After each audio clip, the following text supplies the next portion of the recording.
Hello everyone, welcome to the Cottage. I'm Joey the Veiled Cottage Witch. I'm an herbalist, a metaphysical practitioner, but most of all, I'm a folk witch. I created this series to help others learn the ins and outs of herbs and herbal lore, and maybe to learn a little bit more about the herbs I work with every day. So today we're talking about St. John's wort, or Hypericum perforatum. So yeah, that is a mouthful. So St. John's wort is such an interesting herb. It has so many facets to it. Its powers are very, very strong, and its medicinal factors and its magical factors are also very vast, and it has been known to perform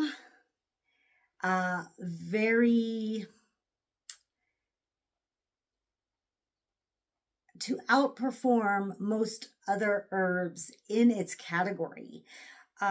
So we're talking biblical here, literally. So the folk names are balm of the warrior's wounds, amber, devil's scourge, resin rose, penny john, touch and heal, bloodwort, 100 holes, witch's herb, sol terrestris, which means sun and earth in Latin, scare devil, chase devil, exorcist, sanguius hominis, which means human blood.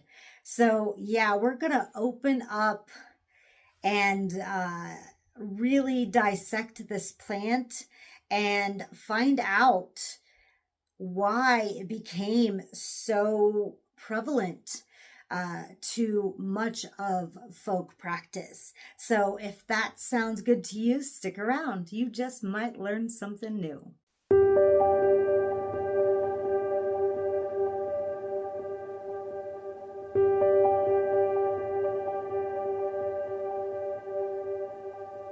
So the origin of the name is the Latin Hypericum, which roughly means over an apparition. So yeah, it's kind of ghostly, and the leaves can be identified if held up to the light.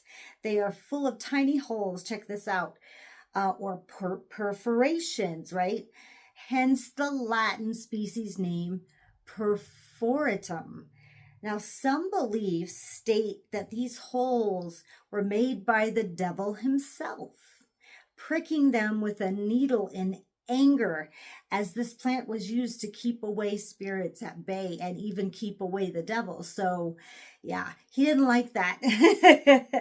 I wouldn't like an herb that was specific to keep me away either. That herb would be valerian root, just so you know. It keeps me far away from it. So St. John's wort is fairy gold, being a primary protective ally that brings light into dark places, illuminating all through black shadow and heavy mist. Right? Very mysterious. And in times past, St. John's wort was thought to represent the blood of St. John the Baptist. That's him right there, of whom plant was named.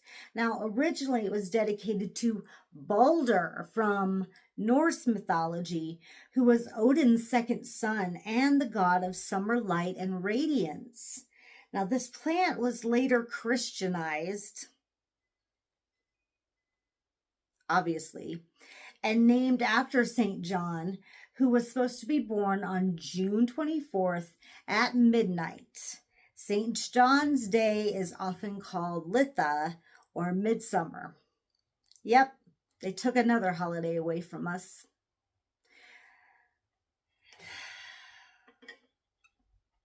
If I get angry nowadays, I just take a drink of water. I guys. Just take a drink of water. Now, in pagan mythology, it's good for the liver and kidneys. That's where anger comes from. I got bad kidneys, so I drink water. Helps me deal with my anger. It's the metaphysics person in me. I just, I can't get angry like that. That's not good. All right. Now, in pagan mythology, the summer solstice was a day dedicated to the sun, and it was believed that witches held festivals at this time of year. We sure do. St. John's wort was the symbolic plant of this day. Absolutely. It was gathered before sunrise on midsummer before dawn, with dew still on it as a talisman against evil powers. It was burned in the ritual fires for extra protection against ill influence. Absolutely. Now, there's an old English folk tale. This is kind of creepy, you guys, called Crooker, that tells of a late night traveler going to visit his sick mother. He is warned to not take the way by the river at night, for the water spirits are hungry for weary travelers during this time. He could not delay the journey, however, and ventured onward. On the road, he met an elderly woman dressed in green linen who gave him a posy of primroses. I love primroses. They're so beautiful. Now, she reappeared 2 more times, giving him a posy of both daisy and St. John's wort as well. The river roared and raged at him with gurgling noises, and the ominous ash tree reached out his branches towards him. Each time he felt threatened, he would throw a posy over his shoulder and run faster, trying to appease these river spirits, right? At last, he threw the St. John's wort posy at the ancient ash tree that seemed to be following him and made it across the river, safe from the crooker and the river spirits seeking his soul on that dark night. These plants were all known for their protection, with St. John's wort being the most so. Yellow flowers were supposed to keep one safe from dark witches and spirits. So remember that. Yellow flowers. If you can't get a hold of St. John's wort, dandelion, primrose, like these are, there's something about the yellow flowers. Yes. Now in Ireland, the plant was one of the 7 herbs that nothing supernatural or natural could injure, along with vervain, speedwell, eyebright, mallow, yarrow, and self-heal. Now in Scotland, it was often carried as a charm against harmful fairies and witches. If tucked in an armpit, why would you do that? I don't know. Or sewn into clothing. Please sew it into your clothing. Don't carry it in your armpit. That's just weird. Now, from the eastern U.S., Pennsylvania Dutch they've been known to hang St. John's wort over windows to keep evil out. And in parts of the UK, it was hung in windows to prevent witches from looking inside. Now, we've had this discussion. When they say protection from witches, they mean witches meaning to harm. Not just witches. Witches meaning to harm. Now, St. John's wort was also supposed to ensure abundance and peace in the home, and was also known to have supernatural powers. It was used to rid homes of unwanted spirits or ghosts, and it could be placed underneath one's pillow to banish the dead. And from as far back as the early 1600s, they were using this, to counteract those unwanted spirits. Now, it was also used to protect homes from wicked spirits entering at will. The British Isles held this plant in high regard as an herb that could protect one from demons. Now, it was used presumably for its protective powers to bring back the ghost of a suicide, specifically a man who had hung himself in some lonely place. So if you knew a guy that did that, supposedly you could bring him back with St. John's wort. I don't know in what type of condition he would be brought back as. I've seen too many movies to expect him to come back as fully himself. I mean, I would say he would be pretty mad if you know, he wanted out of this world and you brought him back. I wouldn't, but you do you, boo. Now, a strange bit of lore tells that a potion of thistle seed and St. John's wort was given to suspected witches.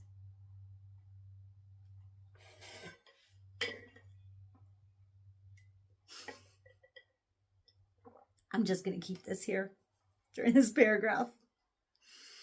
During the early witch trials in England, in order to break the pact with the devil, this way the tortured witches would speak the truth. A sad state of affairs indeed, but the fact that this plant was used to force people to admit their pact with the devil in confessions speaks to its power even in such dire circumstances. I don't know how I feel about that.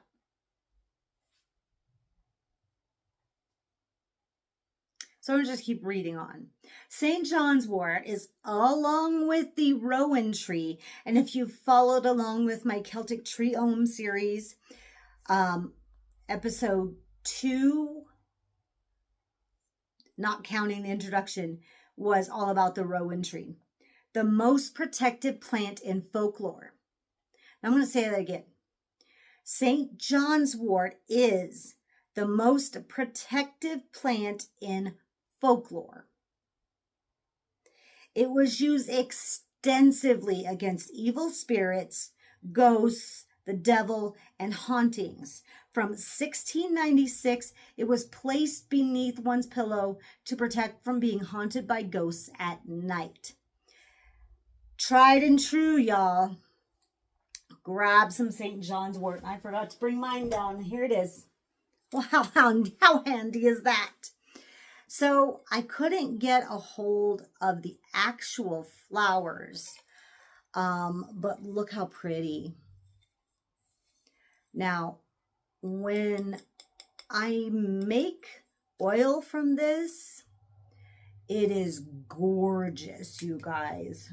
Absolutely beautiful. That's what the first thing that I would do with St. John's wort is make St. John's wort oil. Yes. Wonderful stuff. So let's talk about that. Let's go on to medicinal uses. So it helps with mild to moderate depression. Now,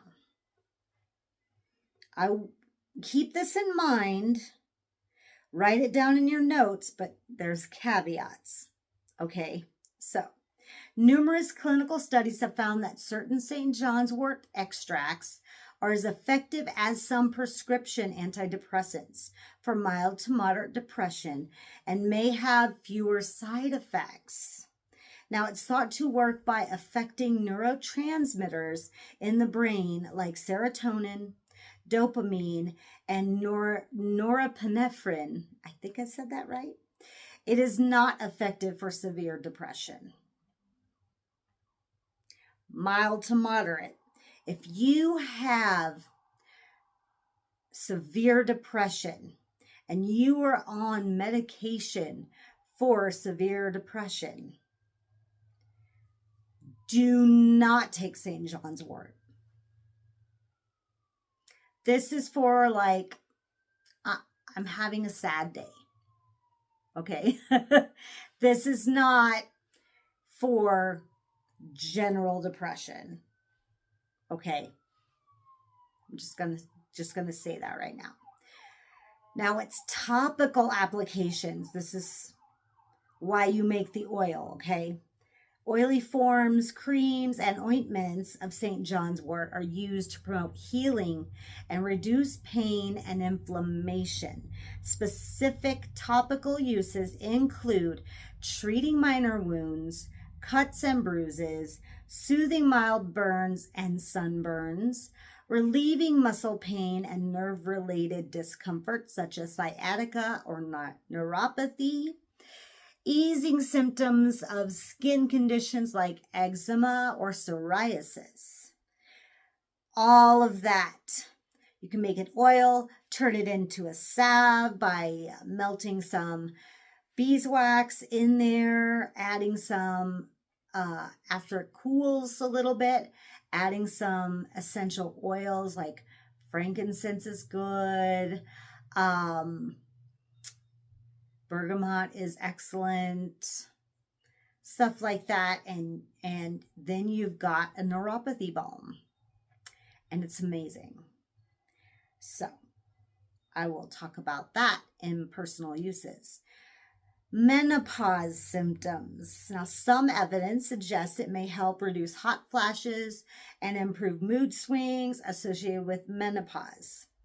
Again, if you are on medication for menopause, hormone therapy, do not use St. John's wort. Don't do it. It is good for somatic symptom disorder. It may help reduce emotional distress caused by extreme focus on physical symptoms. So there's that. Here we go with important safety considerations. You know, I got to do it, guys. Don't hate. All right. Always consult with a healthcare professional before using St. John's wort. It's very important that you do that, especially if you're currently taking any other medications. It can cause serious and potentially dangerous interactions with wide range of drugs by making them less effective or causing severe side effects like serotonin syndrome. So if you are taking the following medications, it can cancel it. Not kidding. Antidepressants, birth control pills. If you take and you drink St. John's wort tea and you are on birth control, it can cancel out your birth control. I am not making this shit up. And I am not warning you just to have fun. This is serious. It can cancel your birth control. Blood thinners, certain heart or cholesterol lowering medications, HIV medications, cancer chemotherapy medications. Don't do it. There are ways you can use it magically, not medicinally, okay? There are ways. Make a puppet. Do what you got to do, but ingesting it is not for you. Hey, that was a little rhyme. Do what you got to do. Ingesting's not for you. All right, we'll remember that. And medicines used to prevent organ transplant rejection meds. Please be safe with this medication. I know I've talked it up, but listen, don't risk, an unwanted pregnancy. Don't risk messing with your cancer meds. Don't risk messing with your HIV meds. Don't do it. All right. Thank you for your attention. Oh, one more. Common side effects. Generally mild, but they can include headache, nausea, dry mouth, and increased sensitivity to sunlight. So be aware of that. All right, I'm done preaching at you. Let's talk about magical properties. The element is fire. This is a sun herb. That's what the planet is. Its energy is projective, just like the sun's rays, right? And the day of the week it's most potent, Sunday, obviously, right? Excellent. Now, St. John's wort is the sacred herb to a handful of solar deities. So we mentioned the Norse god Balder earlier, but this plant was actually known as Balder's blood, right? Its red spotted leaves symbolize the god's blood, as it was known to be a powerful charm against darkness. We also have the Greek Hyperion, where we got the plant's genius name, Hypericum, right? The herb was believed to work alongside the god to ward off evil spirits with its calming energy. Then we have the very powerful Hecate and her daughter Circe, goddesses of magic and sorcery, who used its potent flowers for charms and remedies, right? And before Christianity, the plant was tied to pre-Christian solar deities associated with fertility and the summer solstice, like the Green Man and the Summer King. Can't forget those guys. Now, here's some nice little things you can do for St. John's wort. Brew an infusion and add it to bath water to revive a weary spirit, or use as a foot soak to relax and renew. Wonderful, wonderful. Make a healing massage oil by stuffing a canning jar with the plant's flowers, or whatever you got. When you buy it dry, this is what you get. Cover with olive oil and seal. Set the jar on a sunny shelf and let it infuse until the oil becomes a rich red, about 3 weeks. Strain out the herb and rub the oil into aching muscles and varicose veins. Smear across the forehead to deepen spirituality during meditation, and use as a magical oil to anoint candles to empower abundant spells, or just to add a little solar power, little success from the sun, right? St. John's wort holds energy to heal, repel negativity, and attract prosperity. So you can pick flowers and float them in a bowl to protect the home from lightning, fire, and malicious spirits. You can plant this herb with heather and marigolds to keep trouble away and encourage happiness and luck. And St. John's wort is a protective herb hung to ward against fairy mischief. Carry a sprig to avoid falling under the enchantment of another, or tuck a sprig into your pocket when traveling or hiking to avoid losing your way. So there we go. There's your magic about all the other ways. And get creative, you guys. Anytime you would use, call upon the power of the sun, you can use St. John's wort. Think about it. Sun means success. Sun is a very masculine energy. It's ever penetrating. So anytime you need to add a little bit of that raw, fiery sun energy, add a little St. John's wort. Add a little St. John's wort.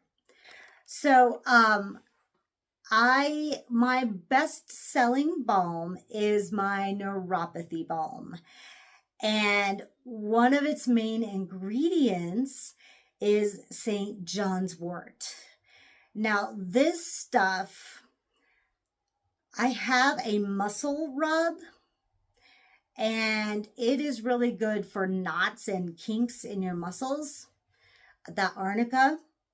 However, if you have nerve pain, that is that deep, pulsing kind of numbness that you can have deep down, that's nerve pain. And so neuropathy balm works for that kind of pain, where I like to say that my arnica muscle relief is more like icy hot. It's more like cold. This is more like warm. It's got ginger and turmeric and rosemary. It's got my fiery herbs in it, right? This is a hot. So you've got a cold relief and then you've got a hot relief. That's what my neuropathy balm does. And let me tell you, it is my #1 selling balm, and we run out of it faster than we run out of anything. So, prices will go up after January 1st. So if you guys order it now to try it, because it's only $13 until January. So get it now so you can try it out. It is lovely. It smells good. You just don't want to get it into any cuts because, like I said, it's fiery. So just avoid any wounds. And it says that on the back, so don't worry about that.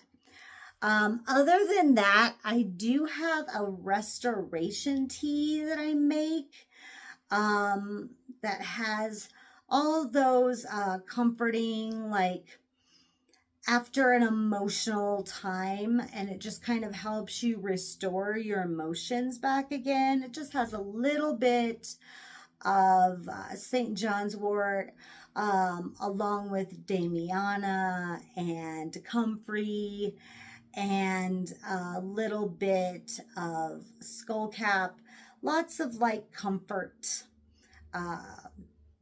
herbs in there. And but I can no longer take that because I'm on medication that prevents it. So I can't have it anymore, sad day. But it does, if you are exempt from my laundry list of medications and illnesses that you can have it, it is incredibly effective as a mood lifter. So there you go. So that was St. John's wort. Please let me know down in the comments how you use St. John's wort in your practice.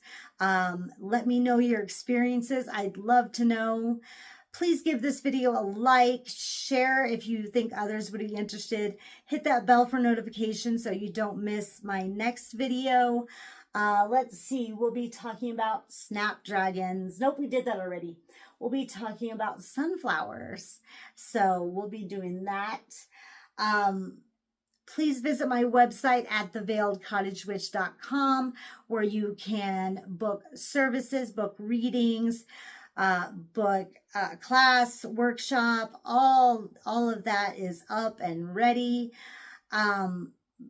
If you shop my holistic healing shop, please do give a look at my ritual and spell aids as well. And please remember to enter the code word, all caps veiled, at checkout to get your free shipping. That's a huge discount and my gift from me to you just for making it to the end of this video. I really appreciate that. If you'd like to financially support this channel, you can do so down in the description box. There are 3 ways to do that, but not necessary. Just live your best life and live for yourself. I'll see you guys on the next one. Bye.